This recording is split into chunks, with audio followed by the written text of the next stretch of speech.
Men Ahmet Rahmanov, sizin bilen Türkmenistanlı rayatların daşarı yurtlarda Türkmen hükümetinin avtoritar rejiminin zararlı horluk çekendigi baradaki fikirlerimi paylaşmak isleyerin. Hazırki vaqtda men Türkiye devletinde yaşayarım. Menin zagran pasportumun mühleti 2022 yılın dekabr ayının 31'ine çelli. Uzaldılandığını tasdiklayan mühür ve QR kod vardı. 8.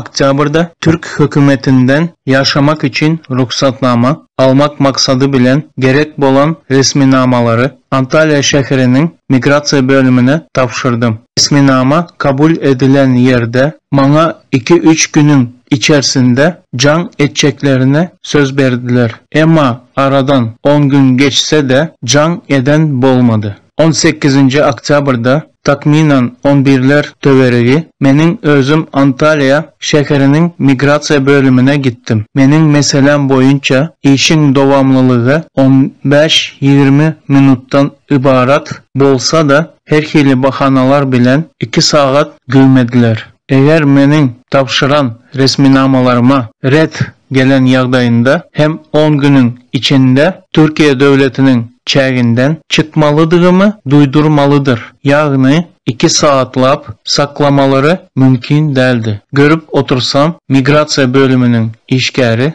polisiye haber verip bilgeçleyin menin resminamalarım bilen meşgullanan bolup vakti çekerken. Polisiye işgərləri gelip menin ve bir sani Kırgızistanlı Zenan Maşkalanı alıp gittiler.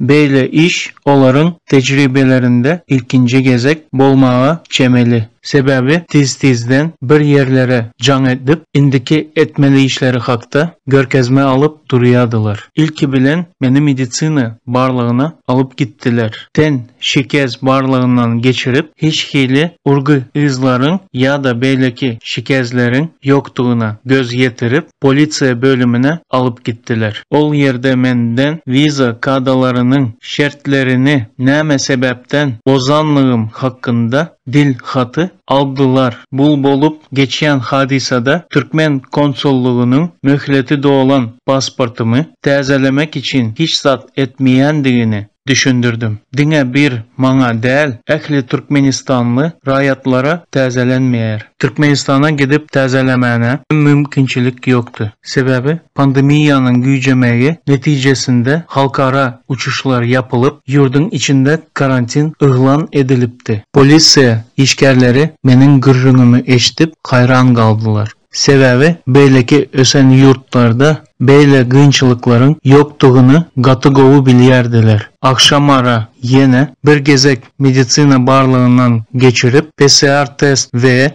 parmak izlerimi alandan son Antalya şehrinin çetinde yerleşen deportasiya merkezine alıp gittiler. Beni yerleştiren otağı Türkiye'de okuyan taliplerin umumu yaşayış cayına menzeşti. Ulu pencereli ve taşı germevliydi. Her otağda köhne matras ve yastıklı 3 sanıdan 2 katlı kravat vardı. Senegal devletinin rayatı bilen bir otağda kaldırdılar. İlkinci gece katı soğuk oldu. Biz yapınar yağlı yorgan ya da adiyal sorasak da vermediler. Şeyle hem ayağımın izimden getiren zık önümleri ve yılı eşiklerimi vermediler. Sebebini soranımda bana 2 haftalık karantin ıhlan edendiklerini ayttılar. Karantinin devamında hiç kim bilen görüşmek, daşa çıkmak ve hosarlarından zad almak gadağandığını düşündürdüler. Men hakta can etmek mümkünçiliğinden mahrum edildim. Gezelenç her gün 15-20 minut aralığında koridorda geçiliyerdi. Arassa hova çıkaran noktalar. Sizin ünsünüzü bir zada çekmek isteyen polisiye bölümünde tutulanlarının ehlisini getirdiler. Cemi 4 adam bulduk. Men ve beylekilerin biri Kırgızistanlı, biri Özbekistanlı, biri de Senegal devletinden. Onların üçüsü hem illegal yağdayda yaşaptırlar. Bugüne çelli bir gezegen yaşayış ruhsatnamasını almak için resminama tavşırmandırlar. Ama men onlara seyredende 2016 yıldan 2020 yıla çelli belli kanuni yoldan, kanuni yağdayda yaşadım. Ahirin Türkiye hükümetinin kanunlarına boyun eğip yaşayış ruhsatnaması ve zahmet vizası bilen yaşadım. Bu zatları seyretmezden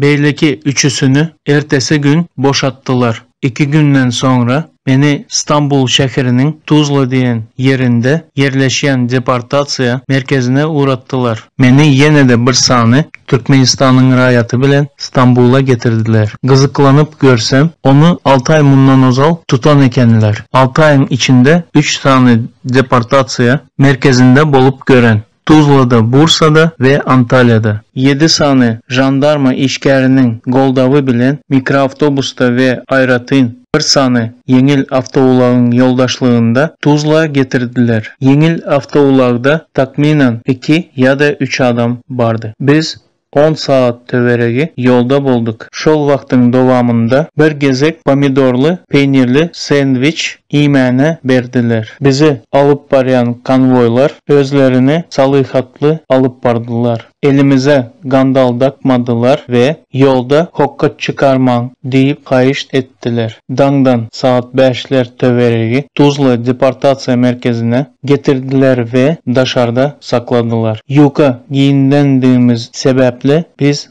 katı üşüdük. Bizi içeri alın, biz üşüyeriz diyen sözlerimiz hiç gızıklandırmadı. Tibe layıklıkta resminamalar doldurulup parmak izleri alınandan son bizi otağa yerleştirdiler. Otak diyenim aslında demir konteynerden yasalıp birbirinin üstüne koyulan 2 katlı vagonlardı. 2. kata çıkmak için yürüte baskancak yasalan ve yürümek için 2. katta koridor şeklinde uzun balkonları vardı. Bu konteynerler yürüt yaşayış şartları için encamlaştırılan içinde 3'ten 4'ten 2 katlı kravatlar vardı. Bir çetinde de duş tuvalet, ortada el yuvar gurnalan, dışarıda futbol oynamak için yürüte meydanca, dükkan ve 4 tane telefon avtomatı vardı. Telefon avtomatından faydalanmak için yürüte kartlar şehirdeki dükkanda satılıyordu.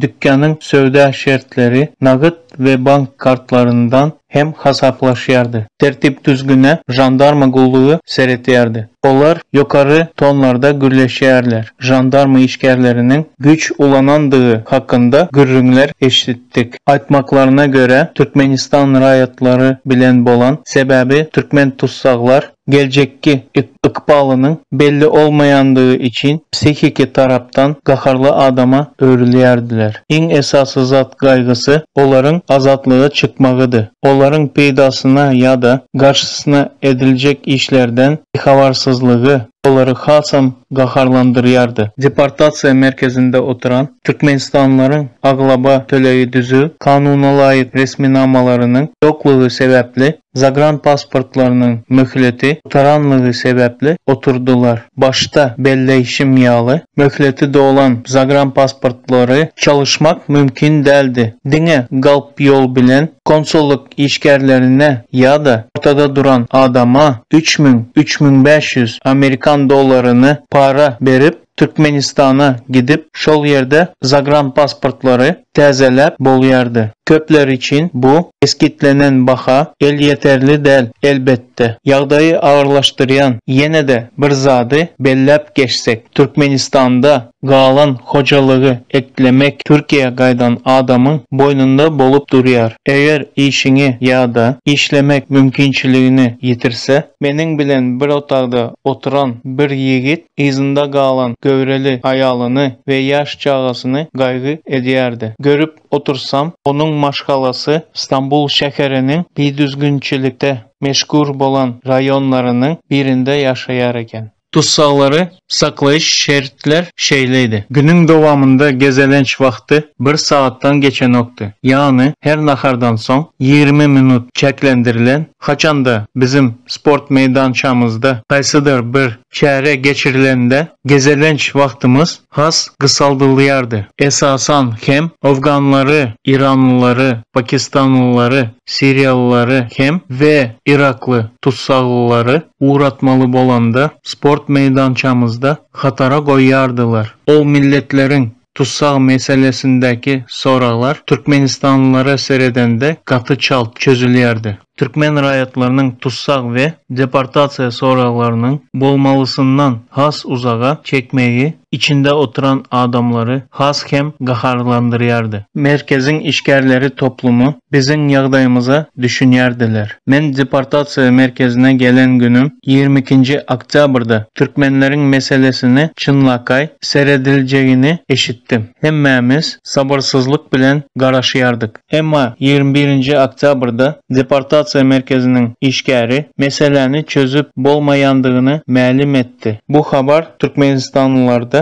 has beter narazıçılık ve gaharcanlık duygularını oyandırdı. Edil şol gün Gezelenç'te Türkmenler açlık ilan etmeli diyen karara geldik. Şeylelikte 22. Oktyabr günü ehli Türkmenler nahardan yüz öğürdüler. Öz gezeginde merkezin administrasiya şeyle duyuruş ilan etti. Eğer ilan eden açlığınızı bes etmezseniz Gezelence çıkarmarız dedi. Bizim bölümümüzde gozgalan turdu. Güçlü gıykılık mövc alıp pencerenin daşındaki germevler dövülüp başladı. Bu yağday administrasiya Gezelenç hakta eden qadağançılığı ayırdı. Buna seyretmezden gozgalan köşeşmedi. Ondan son deportasiya merkezinin yolbaşçıları tutsaqların içindeki vekiller bilen gürleşmene razı oldular. 7 sani vekil çıktı. Güründeşlik deportasiya merkezinin dolandırış bölümünde geçti. En yukarı vazifeli başlık 30.